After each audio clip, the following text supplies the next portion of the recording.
Hello and welcome to Not That This, the pop culture talk show where I interview artists and influencers to find out their fool's gold and hidden gems, those massively popular things that they hate and those unknown or underrated masterpieces that they love. My name's Geraint and I'm your host. Hello and welcome to the episode that really didn't want to happen. Today I'm talking to Leroy Brito. He's a friend who I hadn't actually caught up with for ages, but we were both in Edinburgh for the comedy festival in August and we managed to hang out a fair bit, which was really nice. He's a very funny stand-up comedian and writer. He's done some stuff for the BBC and we just have a nice sort of chill chat, really. This conversation happened like 4 months ago. It's one of the first ones I did. We were in quite a noisy bar, don't worry, you can hear us fine.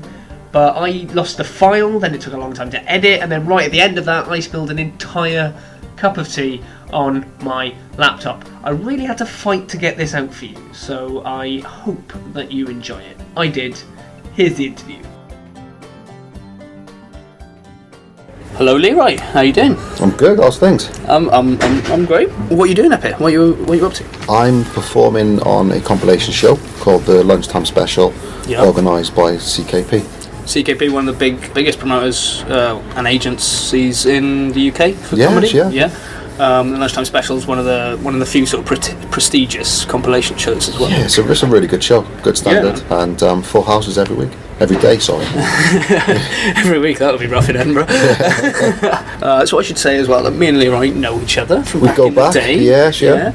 I think we both saw each other start stand-up comedy. Yeah, we started at the same time. We died at the same gigs.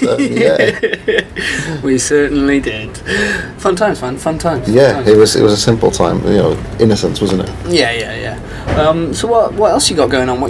I'm doing a lot of writing. Recently had a show broadcast on Radio Wales. Okay, it's a Brexit special. Yeah, it was like a spoof mockumentary on just Brexit within Wales. Done some other stuff with the BBC, just online, more local stuff to Cardiff. Okay. So getting my writing chops at the moment. Yeah, building it up, man. Yeah.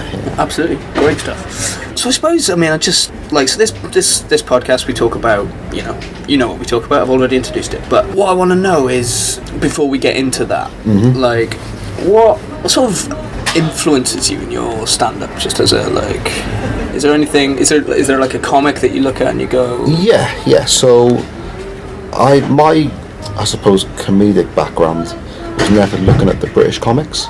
Okay. I was always looking across the Atlantic. Right. But away from the black circuit there, I was more. I love Chris Rock, and he's one of the ones for me. But it was always in that Seinfeld, Louis C.K., later on Bill Burr mode. That's what I was interested in stand-up. It wasn't, I wouldn't be able to name any of the big names from the late 90s, early 2000s in UK comedy. Wow, yeah. Yeah, so it's always been those. So I suppose the influences have always pushed me towards writing about myself. Okay, outside of my head, if that makes sense, and my experiences. Yeah, no, and I think, for me, that's comedy I like to see as well. Like it's personal to the act. I think, it's interesting because I just want to touch on this, because you mentioned you weren't really into the black scene in the States, but in the UK, I find there is a black scene. It's hidden. Yes, most definitely hidden. They're hiding it from me. Not black enough. Yeah. But now and again I see some Def Jam gigs. Well, I'd done, I think my 5th ever gig was a Def Jam gig at the Glee. Oh wow, okay. And I enjoyed it. I went down well, but I realised it's not my I suppose lane in comedy. I didn't really enjoy it that much in terms of the audience, and I just didn't like the comedy really. Oh, fair enough. Yeah. So what? Something I've asked a few comics up here, especially, right? Because it's an intense month, the Edinburgh Fringe, right? It's very stressful. What are you doing to keep yourself sane? What are you doing to just calm yourself down? Before the gigs or afterwards, or just in terms of just in general, so you're not going mad, I suppose I'm lucky because I'm staying with in-laws. Right. Yeah. Just outside of Edinburgh, so I'm able to just remove myself from the festival. I'm not living a nomadic lifestyle in terms of lots of people in Edinburgh and wash their my clothes getting washed every day, and getting 3 meals a day. Chilling with my nephews, watching football. I went to see Glasgow Celtic the other night in Glasgow. Oh, nice. So I'm removing myself from just the chaos and the intensity of the festival. I mean, I think that's the best thing you can possibly do. Yes, yeah, and it was an eye opener at Celtic. Wow. Well, oh yeah. I mean, so you're a huge fan of football. Yes. Me too.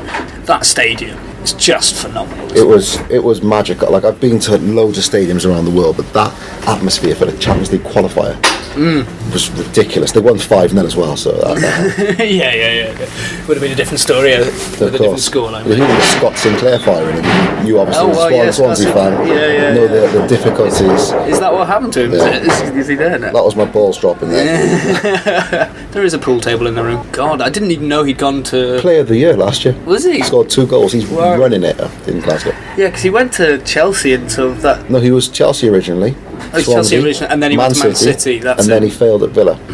Right, he failed at Villa. Failed completely at Villa. But he seems to be doing well now. Scotland. Yeah. Well, he's working with Brendan again. Exactly. Yes, yeah. He was the manager when he was at Swansea. They love Brendan. Brendan's a hero already there. Oh, really? They've been unbeaten for like a year and a half. Come back to Swansea. Actually, no, Paul's doing all right. Paul. He's a good manager, Paul. Yeah. Okay, great. Tell you what, let's get into it. So, I want to know what your fool's gold is. Something really popular in culture that you cannot stand. Okay, it took me a while. We were supposed to do this a few days ago, so it took me a while to figure out exactly what I hate. And once I suppose, zeroed in on it, I do hate it. It's the CrossFit culture. Yeah. And the people in CrossFit. Okay. And how they like to, I suppose, just like, they think it's the gospel and they need to spread, CrossFit everywhere. Yeah, that's the part. I mean, basically, it's you're good at exercising. It's not a sport. They think it's a sport. I'm good at doing exercising. Yeah, I mean, I find it really obnoxious. Yes, I don't go to the gym a lot. Can I ask you a question? Yeah. Do you lift, bro? What the fuck? You know what I mean? It's nonsense. And all these girls, I mean, it's like they're just like everything changes. So years ago, it was like I want to be slim. Now they want a big, muscular ass, and then it just changes. It's just like it's crazy, and they want to tell you every single moment. You meet someone who's a CrossFitter, and they want to tell you that they jumped on a box today. I jumped on a box. It's like, so what? Yeah, well done. Yeah. I don't even know what CrossFit is. It's basically dickheads exercise with lots of cameras on them. You have to have a camera with you, otherwise, you're not.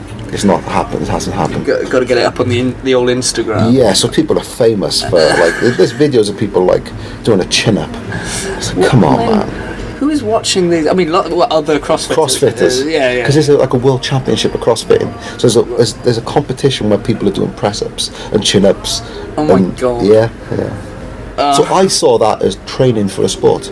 Yeah. There's usually like you train for a sport and then do the sport. That's it. This is the sport. It's just a thing in and unto itself. Yeah. I mean, what is the point of that? Like, I know, healthy fitness and everything. It takes it too far because there's lots of injuries in CrossFit because people are doing it wrong. Well, this is the thing. When you train intensely for a sport, right? Like, I mean, sports people get injured all the time because it's a ridiculously high level of fitness. Finely tuned athletes, aren't they? Yeah. This is just Steve from around the corner trying to jump on the box and try to do clean lifts and all that. They haven't got a clue what's going on, but they think they're the experts. So, like, is there any particular moments where you've been like, where someone's come up to you and you just, I do not want you to? Yeah, well, it's quite a fit man, right? You must be in the gym a fair bit. I don't go to the gym. Because of these people. Oh, bragging. No, I don't because of these people. I hate the gym because you go in the gym and there's always some prick with filming somebody else. Yeah. You just want to go to the gym, but I just go for runs, do press ups, sit ups on my own. Yeah. But I don't compete or tell anyone about it. Yeah, you don't need to know. If I've done a press up today, you don't need to know. Well, you might want to know, but you don't need to. Yeah, I mean, I think it's like a wider culture thing as well. Maybe like it feels like whenever someone's doing something that's good for them. they have to tell everyone. Yes. Like it's almost like shaming, right? Yeah, like yeah. it's you know, if you've cooked yourself a healthy meal, that's up on Instagram. That's straight away. Yeah, look at me being good. What do you want me to say to that? It's gold star. It's absolute nonsense, and that's, I suppose, you go to a CrossFit gym and that's it. Everyone's like, yeah, dude, and just like, because you're doing a press. It's like, come on, man. Yeah. Like nobody has said something I disagree with yet, so because they're all friends. Yeah. Similar vein. For me, I was talking about swimming culture with another person, and it's the same kind of thing, that the sort of obnoxious. That's the word, yeah. Forcing you to sort of engage with what they're doing when you're not interested. Yes. You know, with swimming, I was saying, you know, I've got asthma, so people who love swimming, they're always like, oh, it's really great for asthma. Like, as if, I know this information. Yeah, exactly. Like, they're trying to convert you constantly. Yeah. It's almost like trying to convert you. It's like a religion. And it's just like, I don't believe in your bars and all your nonsense and your hoops to jump on the boxes and all that nonsense. Yeah. And you know, I think I would actually like CrossFit if there were no CrossFit people. Yeah. Do you know what I mean? I think it's the people. So it's maybe not I wouldn't say it's a sport, the activity. The pursuit of CrossFit would be quite cool, but it's just the people they attract. Well, yeah, this is it. I mean, this is, I think, if we broaden it again, sort of, we live in quite a divisive world now, right? You know that you've done a TV special about Brexit, but it feels like either people are like 100% in or out, and they're always trying to convert you. Yes, I think that's what I think. What you get in anything where people are quite passionate about it, they become zealots, and they can't take any criticism. So the CrossFit people, I suppose, in gym culture. It's just like, this is what I'm doing, it's good for you, so why isn't anybody else doing it, and look how great I am at it. So it's almost just like looking down on people. Well, often something that puts me off going to the gym is like, I do feel like there's a culture of sort of judgment there. Yeah, most definitely. You know, and I think that can be dangerous. You know, I've had friends that have injured themselves because they felt like pressured to do more. Lift more. Yeah. A lot of the people I know who go to gyms, aesthetically they look really strong. Yeah. They wouldn't be able to run 30 yards. Their hearts are so... That's not... Because they're not fit. Yes. They've got big muscles, like a chicken. But you know what I mean? They're like a KFC chicken. Without the steroids. Oh God! I mean, we're both from South Wales, right? We know what steroids look like. Yeah, we know what steroids look. There's a sort of phenomenon there, I think, about with sort of young men. Yes. Sort of young 20s, maybe. Sometimes going far beyond that. Yeah, I think that's to do with industry coming down. Yeah, they got nowhere else to be men like their fathers, or what they view as men as their fathers. So they all hit the gym. Massive rugby culture, obviously, and then they work in the call centre in a large boys' t-shirt. Yeah. Do you know what I mean? And we see that. You know, you go out anywhere in Swansea, Cardiff. Yeah, absolutely. And I find them hilarious because often they'll. I mean, CrossFit is a little different, I suppose, but often it'll be everything above the waist they'll work out. They've got these little spindly legs. And Yes. and it's all, you know, a lot of it is steroids, and you know that's not even. It's not even real muscle. Like, no, you're not even strong if you're using steroids. It's just recovery, isn't it? Steroids just help you recover quicker so you can work out again. And then a lot of them are, you know, they're going into things like human growth hormone. Oh, that type of thing. And they're getting it off like the internet from Kazakhstan or whatever, putting it in their fridge and injecting themselves in it, and it's like, wow. It could be anything. If you think of it as well, like, how old are steroids? The first users of steroids are probably getting into their 60s, 70s now, and then you'll start to see the later effects of the real effects of it. Sure. Well, it's not quite, I suppose, but American football with the concussions now. Crazy. Since they've, you know, because they put helmets on with face masks and stuff years ago, and so people could hit each other harder without like an instant. Yeah. But now this accumulation of concussions. I think they're hitting people harder with the helmets on now because they're more athletic. So you're seeing the numbers from like the 80s and the 90s, but people nowadays are getting concussed. What's his name? Brady? He doesn't know how many times he's been concussed. His wife, the supermodel, said he was concussed during a game. Maybe I've been concussed, and it's like, he's 40. In a few years' time, he could be like a vegetable. Do you know what I mean? And you see in players, like, they're earning good money. They're earning 20 million a year. So some of them are retiring at 25 saying, I don't want this. No, absolutely. I don't want, and rightfully so. Yeah, you can't blame them, can you? Like, and it's a difficult thing to manage, I think, because I don't know how you really keep the sport without that without like that supreme full contact. Yes, you know? yeah. I think I watched Last Chance U recently. No, I've never seen that. It's so there's a college in like a junior college in the States, which picks up basically all the waifs and strays. So the guys who've got into trouble at good universities been kicked out, so they pull them in, and so they've got this amazing football team. Yeah. But there was a guy on that who's an old school, played for the college decades ago, and he was saying if you took the face masks off, they'd probably stop. Because you wouldn't want to get smashed in the face, would you? Like, yeah. I mean, it's kind of terrifying that something so dominating can be so bad for you, and I think that's the real risk of CrossFit. It's the impact of hit, because you're looking at like just a short, 10-meter sprints, and then you're having someone who's a supreme athlete but also 20 stone flying into you. At speed, so that's where you're seeing injuries. You probably would remember being in Wales, people thinking American football, they wear pads. And you look at the impact compared to rugby. Rugby is more, I suppose, like attrition. It's attrition. American football is just high impact with just super athletes. You just run at each other, because as soon as you're down, the play's over, and you can have a rest, right? Exactly. Like it's. And rugby, I suppose there are more rules on how you can tackle. Yes, so you're hitting on below there. I just realised I tapped my waist as if you guys could see it. I've been doing that all the time. So, okay, I think we've covered CrossFit. I think that's... Yes. So the gist of it is like CrossFit. I suppose we've learned that CrossFit's cool. It's the people who do CrossFit that we got a problem with. Yeah, absolutely.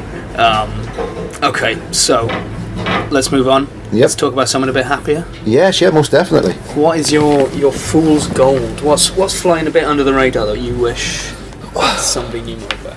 Well, he did fly quite high for a period of time. Okay. And then he's gone under the radar on his own accord. Right, okay. A guy called Jay Electronica. Jay Electronica. Yeah. Okay. A hip-hop artist. Brilliant artist who just came out of nowhere, it felt like, and just started just dropping incredible mixtapes. So do you know the Eternal Sunshine on A Spotless Mind?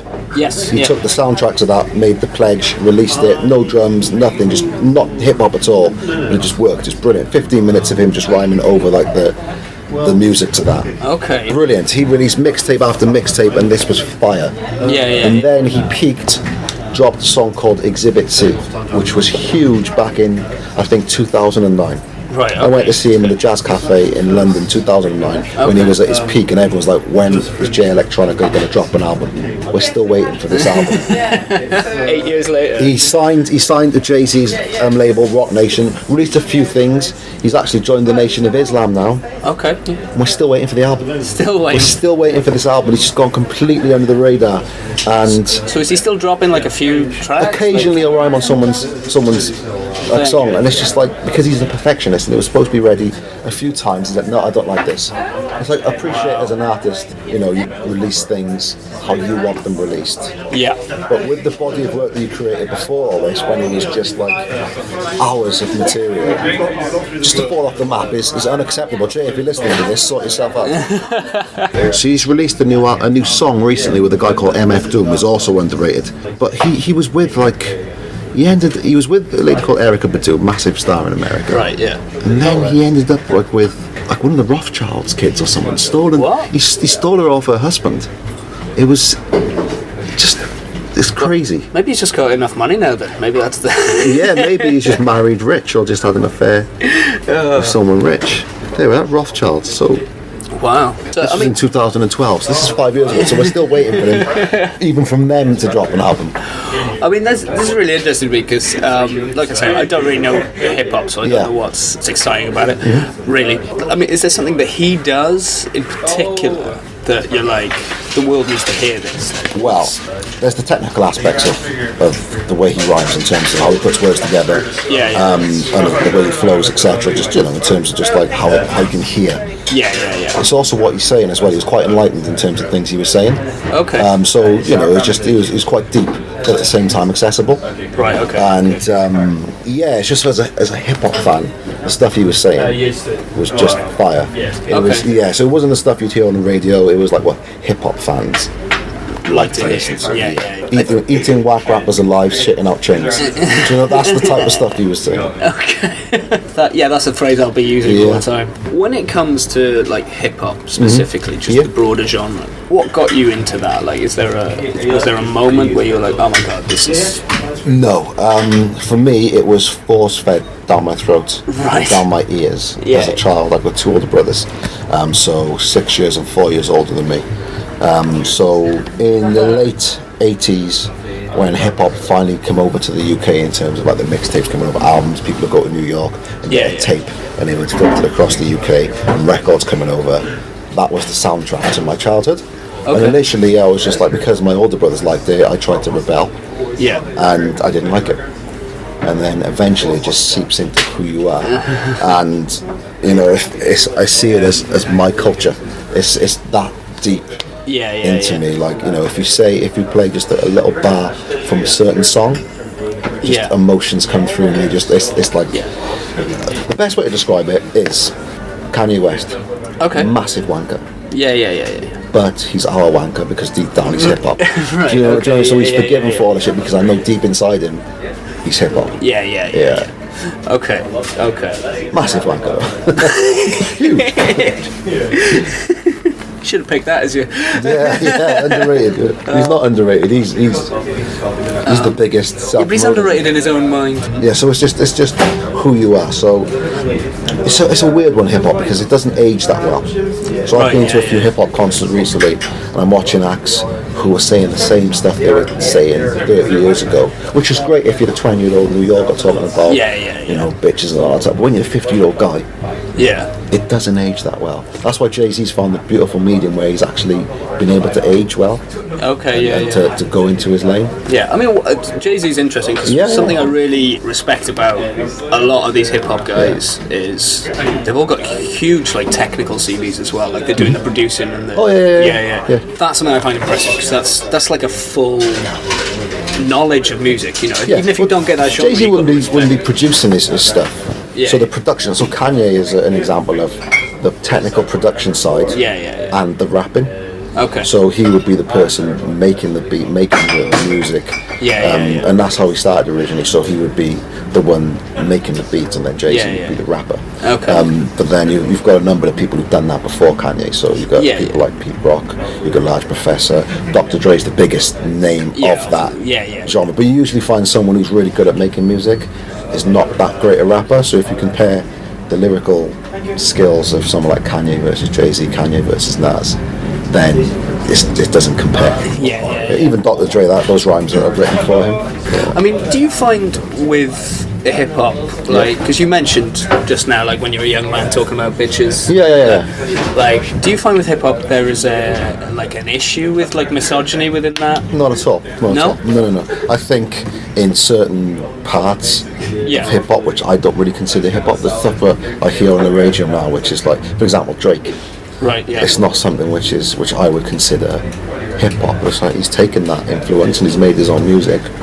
But for me, that's not my flavour of what I'm into. So in any, I suppose, genre of music, you're going to have certain people saying things. But hip hop's such a wide breadth of music that you've got the positive elements, you've got the party elements, you've got the gangster rap part. There's so many different facets of hip hop. That just to say this misogynist is... I'm not saying the whole genre is... No, but I don't think that does feel like the perception in the world. Because that's the only parts was having light shine on them. Do you know what I mean? So there's other elements of hip hop which are just like hip hop music, rap music, not hip hop culture. It's completely... Absolutely, when I was a kid, my favourite album was Will Smith. 100% clean. 100% clean. Like, you don't need any of that stuff. And like, so who's the guy I'm thinking of? He's all tattoos and he looks like a sort of little troll guy. Lil Wayne. Yes. It's crazy, and I wouldn't be able to say a Lil Wayne rhyme because I've never listened to him because I just it's no interest for me. That all that down south stuff was nonsense to me when I was like 18. Master P, and I've never really been into that, and that's not reflective of hip hop. That's just, I think, a reflection of how far American society has slipped down. Because you think of before then, going a little bit deep, before Lil Wayne's generation, there was like a black power movement. in the 70s you had like the Black Panthers, in the 60s you had the civil rights movement, and you had these educated black people with self-awareness, and now you've got a whole generation of people like Lil Wayne running around who are not reflecting the whole society. No. But at the same time, it's like, wow, that's where the music has slipped. But Jay Electronica was of the vein of enlightenment and still entertainment, but it was just deep. No, absolutely. I mean, this is funny because like he's not dropped an album in 8 years. Right? So he's never dropped an album. Oh yeah, this is the debut. This is the debut we're waiting for the debut. Like, so it's quite a funny underrated choice, or like sort of unknown choice, because he probably doesn't want to do it. Like, well, he's still around though. That's the thing. He is still around, and he's tweeted a few times like Patents of Nobility is going to be released soon, and then nothing happens, and it's like it's like Guns N' Roses. Yes, Chinese Democracy. Very much. But he seems like he's clean living, so he's not on the Axl Rose tip. No. All right, that's great, Leroy. I think we'll do some like little quick questions. Yeah. Okay. All right. So, what's your favourite TV show? Seinfeld. Least favourite TV show? Friends. Wow. Weak-ass version of Seinfeld. And you didn't pick that as your pop? No, I didn't. Just because I don't want to alienate too many people. Right. Okay. Fair enough. Just thinking of the audience. Yeah. Too late now. You said it. I know. Band or musician or favourite musician? Yeah. Say Miles Davis. Oh, okay. Yeah. I'm well on board with you there. Yeah. Least favourite? Was that Iggy? Iggy Azalea? That's the one, yeah. Book? Wow. There's a book called, I think it's The Search for Alexander's Tomb. Right. It's basically about the death of Alexander. Okay. And the trace of his body in his tomb and the different cities where it's been and the history behind them. Brilliant book. So there's a lot of focus on Alexandria and just antiquity, the rise of Alexandria, the decline of Alexandria, Roman Empire is weaved into his brilliant book. That's great. Yeah. Least favourite book? One of the ones I'm going to read to my daughter every night, man. I know exactly where all I've done it about a million times. She loves it though. So. You can recite it. Yeah. Do it with spoken word. Yeah. Movie? I didn't say movie. Favourite movie? Wow. Taxi Driver, I'd say. Okay. Yeah. That's a great movie. You can see by the coat I'm in my pickle movement at the moment. Yeah. Our mutual friend Chris Chopping is also wearing one of them today. Oh, okay. Very weird experience I'm having. We'll I thought you'd mugged you on the way in. And then your least favourite movie? I suppose The American Pies. Okay. Yeah. Just bullshit. Yeah. Fair. All right, and we'll do one last question. Okay. So, if someone was to make a story of your life, right? What medium would it be in, and what would you call it? What medium? So film. It could be an album. It could be a film. It could be a TV show or a book or a poem or. I'd say a film with an accompanying soundtrack to go along with the scenes. Okay, yeah. Scored. It would be scored. It would be scored. By Jay Electronica. Yeah, by Jay Electronica. Never see the release. And what would it be called? Yeah. I don't know. It depends. It depends on the direction my life goes. I'm only 35 years old at the moment. So to put a closed book and a title would be just... Brito first. The Life and Times. The Life and Times of Leroy Brito. Yeah, exactly. Brilliant. Thanks very much. The Decline and Fall. Brilliant. Thanks very much, Leroy. Cool, thanks for having me. Great. And I'll see you soon. Cool. Wow, so that was Leroy. He is so laid back. I was only in Edinburgh for a while, so I didn't go as crazy as other people, but hanging out with Leroy was actually a big help. He's ridiculously calm. Oh, it's also worth noting that when we recorded this, it was before we knew what we now know about Louis CK, and Paul Clement has been sacked as the Swansea City manager. Not that those two things are equatable. Anyway, I think Leroy was the first person to really put me out of my depth. I just don't know about hip-hop. I like Will Smith and Eminem and Jay-Z, but if you throw someone like Jay Electronica at me, I feel like the whitest guy in the world. This was a bit of a cringeworthy one for me, I'm not going to lie. Not because of that, I am aware that I'm white, but because I feel like I'm just a lot better at talking to people now. Anyway, let's get out of my head before I ramble on too much. If you like this podcast, you can support it. It takes time, it takes effort, it takes money to make it. So if you have the means to help me out with that, you can donate at thatthispod.com/support. And if you've got the time to go and give the show a review on iTunes or Stitcher or Google or wherever you would do that, it would be much appreciated. There's a reason most podcasts ask you to do that. It does help. If you want to email me, you can do that at geraint@thatthispod.com. In the next episode, I speak to Frankie Williams. She is an actor and a producer and a writer and a director and a wonderful human being. We met up over Christmas, had a lovely chat in a pub in Swansea, so look out for it. I'll catch you then.